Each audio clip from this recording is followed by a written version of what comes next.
En lej penyeso asal Robert Lewandowski siaka klub Inter Miami. Kublaya pigi pologi para jor baru ke baju sengutenar besngap ya ke video hakane ke channel.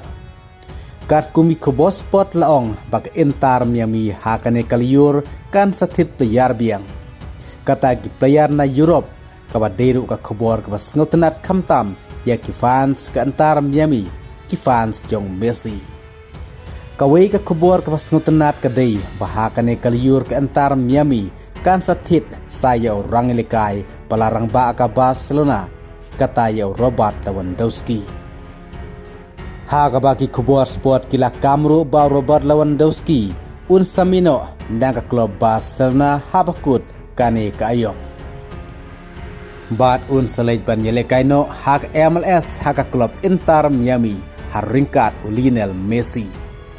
Ki kubor kila kamru about Robert Lewandowski lawadru ya ke jakasa kaying ha Miami.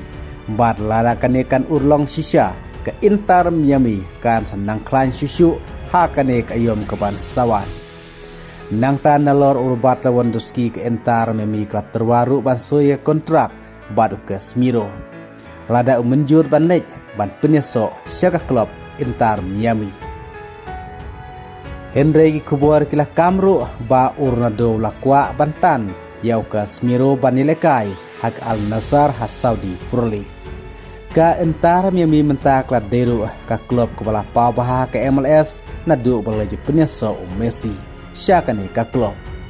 Bat ke basno tenat kadai ba ka jingtmu jong ke MLS ru kadai bak ayom melekai kan sedang no ringkat bat kilik Europe.